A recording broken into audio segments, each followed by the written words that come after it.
रंग साड़ी,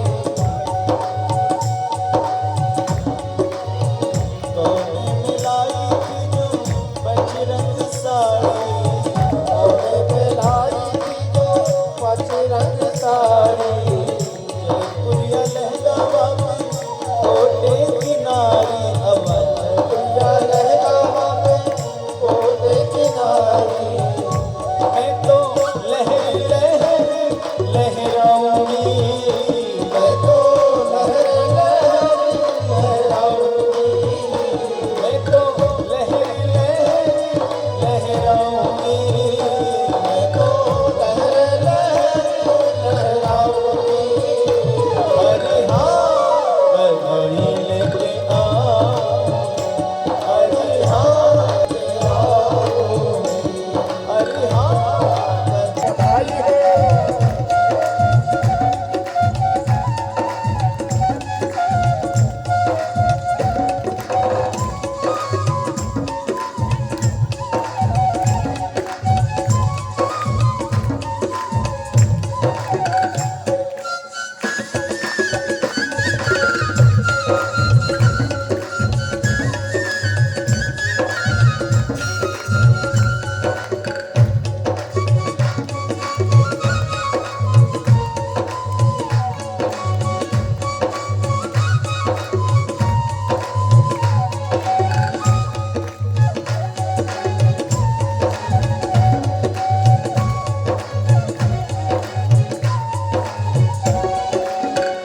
एक ही आस लगी मेरे मन में, एक ही आस लगी मेरे मन में, एक ही आस लगी मेरे मन में, एक ही आस लगी मेरे मन में।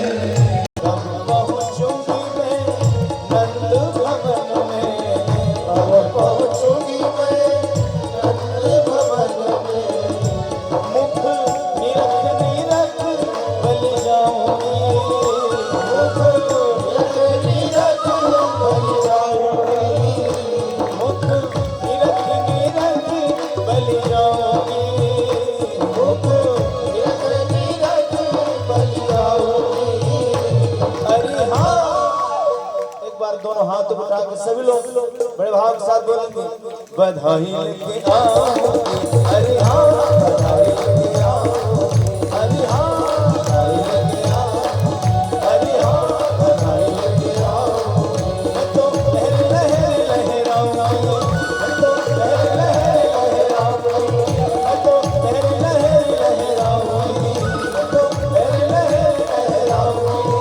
अरे हाँ बधाई लेके आओ, अरे हाँ बधाई लेके आओ, अरे हाँ बधाई लेके आओगे, अरे हाँ बधाई लेके आओगे। मैं तो नंद बाबा के लेके जाऊंगी, मैं तो नंद बाबा के लेके जाऊंगी, मैं तो नंद बाबा के लेके जाऊंगी, मैं तो नंद बाबा के लेके जाऊंगी। अरे हाँ बधाई लेके आओ, अरे हाँ बधाई लेके आओ, अरे हाँ बधाई लेके आओगे, अरे हाँ बधाई लेके आओ, बधाई लेके आओ। बोले नंद के लाला की जय हो।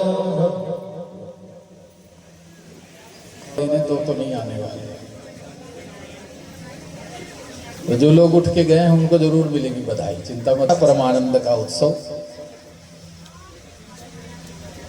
प्रतिदिन उत्सव हो रहा है किसी न किसी बहाने।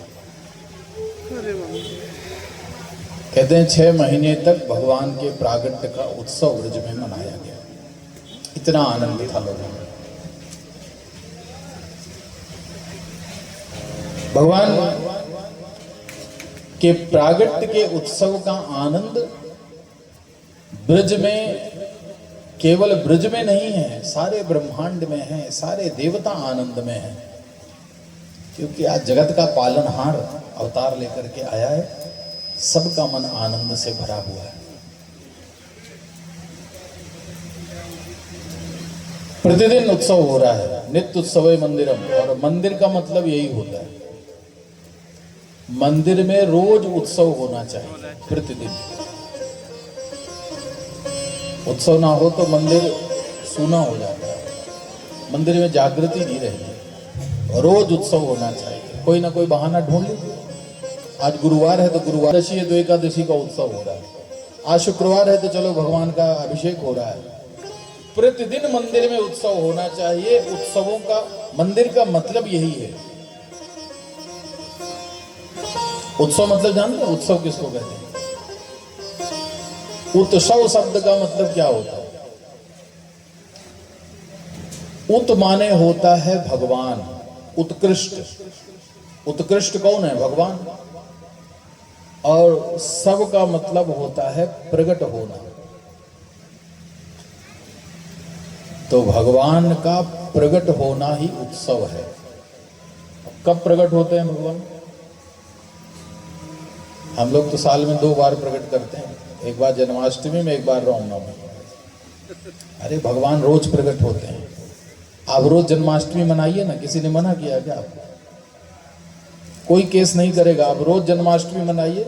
कल हमने मनाई ना जन्माष्टमी, क्या किसी ने अपील की हाई कोर्ट में? नहीं की ना। रोज जन्माष्टमी मनाइए, रोज रामनवमी मनाइए, प्रतिदिन वामन द्वादशी मनाइए, रोज नरसिंह चतुर्दशी मनाइए, कोई मना नहीं करेगा। भगवान का उत्सव प्रतिदिन करना चाहिए। अब ऐसे बताएं, भगवान तो रोज प्रकट होते हैं, पर जब भगवान प्रकट होते हैं तब आप लोग अप्रकट रहते हैं। भगवान के प्रकट होने का समय होता है सुबह 4:30 बजे से 5:30 बजे का। रोज आते हैं भगवान, पर इतने बजे तो आप लोग अप्रकट रहते हैं, तो कैसे दर्शन होगा? भगवान का दर्शन करना है ना, तो सुबह उठा करिए, 4:30 से 5 के बीच में उठिए। अब 5-10 मिनट आंखें बंद करके बैठ जाइए, एक ना एक दिन दर्शन जरूर हो जाएंगे, निश्चित रूप से दर्शन होते हैं। पर समस्या ये है कि वैसे ये नियम है, देखिए, कि हर एक व्यक्ति, यदि वो मनुष्य है तो उसकी नींद 4 बजे से लेके 6 बजे के बीच में एक बार खुलती जरूर है, यदि मनुष्य है तो। मनुष्यतर की बात हम नहीं कर रहे।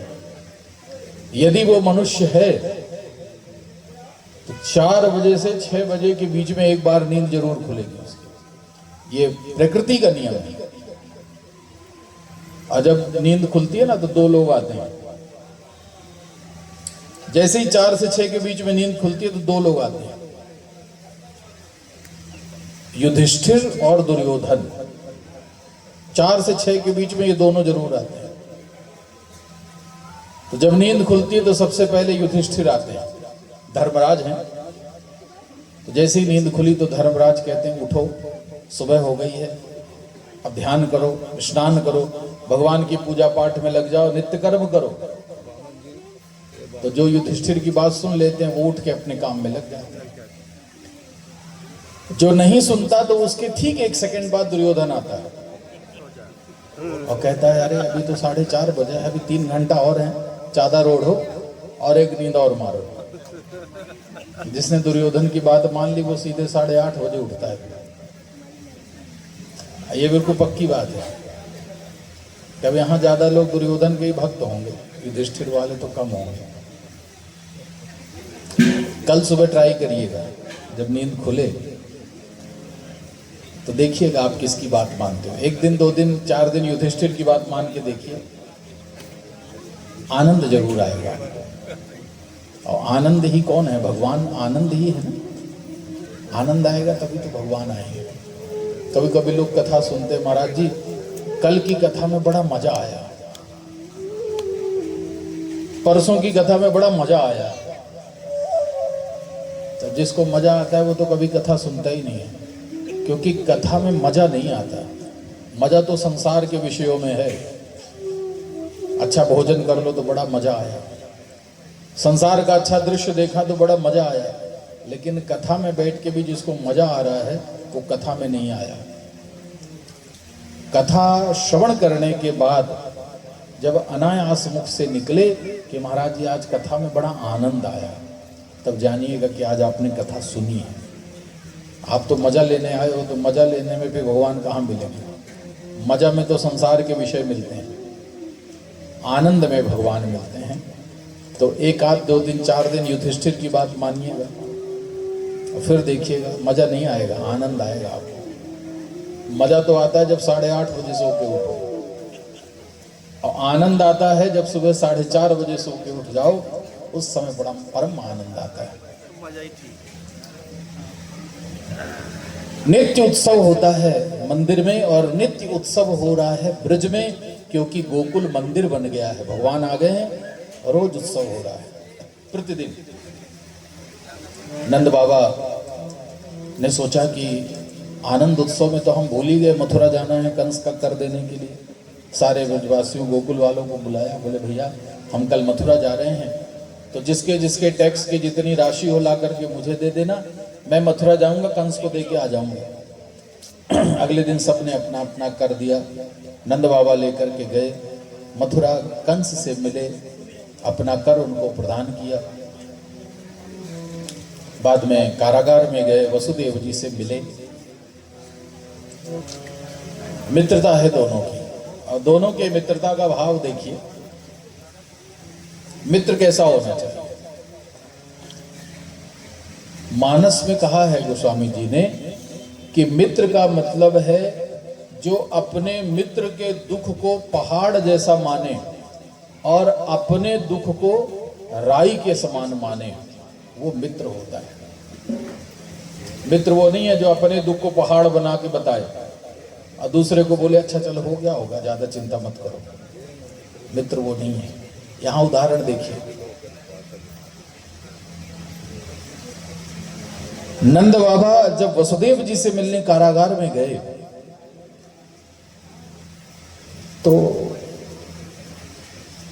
सांत्वना दी।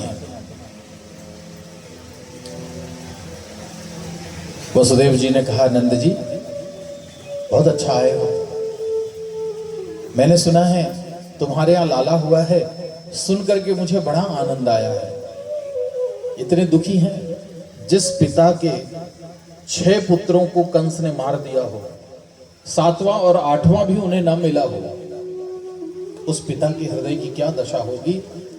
लेकिन अपने दुख का परिचय भी नहीं होने दिया नंद बाबा को, और कहा मुझे बहुत अच्छा लग रहा है ये सुन करके कि तुम्हारे यहां लाला हुआ है। नंद बाबा ने कहा महाराज सब आप लोगों की कृपा है, आप लोगों का आशीर्वाद है, लेकिन मुझे भी बड़ा दुख है। इस दुष्ट कंस ने बड़ा अत्याचार किया, 6 पुत्र मार दिए, 7वां तो गर्भ में ही नष्ट हो गया, 8वें की घटना भी मैंने सुनी है। एक अवशिष्ट विरजा कन्या साप दिवम गता, 8वें में एक कन्या हुई थी, वो भी आपको नहीं मिली, आकाश में चली गई।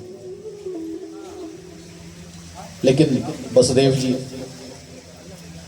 ये सब अपने अपने कर्मों का फल भोग है, इसमें किसी का कोई दोष नहीं है। बहुत समझाने लगे, और वसुदेव जी तो वैसे भी ज्ञानी हैं, सब जानते हैं, लेकिन आज ज्ञान की बातें वसुदेव जी को अच्छी नहीं लग रही।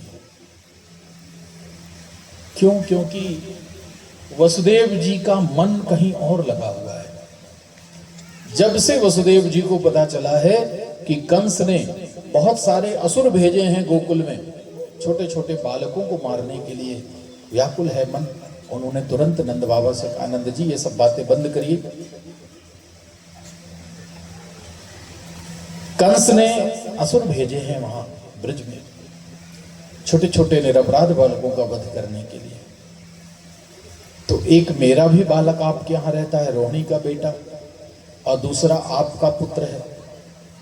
दोनों बालकों पर कोई संकट ना आ जाए, इसलिए नेहस्थेयम भौतिकम संतुत्पादाश्य गोकुले, गोकुल में संकट हो सकता है, ज्यादा देर यहां रुकना ठीक नहीं है, आप जाइए शीघ्र, और दोनों की सुरक्षा की व्यवस्था करिए।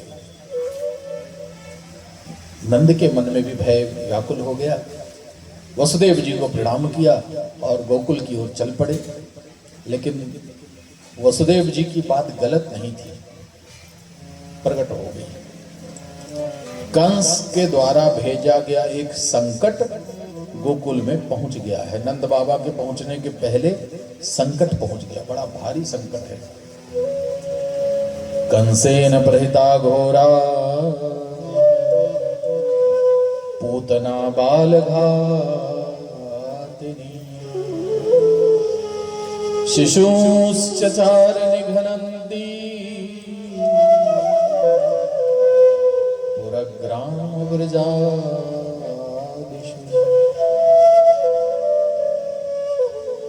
कंस के द्वारा भेजी गई एक राक्षसी जिसका नाम था बकी, पूतना भी कहते हैं उसको, बालघातनी है ये, छोटे छोटे बालकों को पकड़ती है। उसका शिकार छोटे छोटे बालक होते हैं। अब पकड़ती भी कैसे, घात लगा। इसलिए कथा में माताएं जब बच्चों को लेके आए तो उनका ध्यान दिए रहे, क्योंकि पूतना घूमती रहती है। जहाँ माताओं का ध्यान गया तो पूतना उठा के ले जाती है। कथा में आइए, बच्चों को जरूर लाइए। हम ये नहीं कहते बच्चों को मत लाइए, कथा में बच्चों को जरूर लाना चाहिए। ज़्यादा से ज़्यादा क्या, थोड़ा वो शोर करेंगे तो थोड़ा नियंत्रण में रखिए, पर कथा में लाइए उनको। धीरे धीरे उनको संस्कार आते हैं, पता चलता है। नियंत्रण रखिए और ध्यान भी रखिए। कहीं आप कथा सुनने में मगन हो गए, बच्चों को छोड़ दिया तो पूतना जो है घूमती रहती है, घात लगाए। जहां देखिए अकेला कोई बच्चा मिला तो उठा कर ले जाएंगे। छोटे छोटे निरपराध बालकों का वध करने का संकल्प लेकर के यही राक्षसी पहुंच गई गोकुल में। और गोकुल के जितने घर थे उन घरों में झांक झांक कर देख रही थी, कहीं छोटा बच्चा हो तो मार दूं उसको।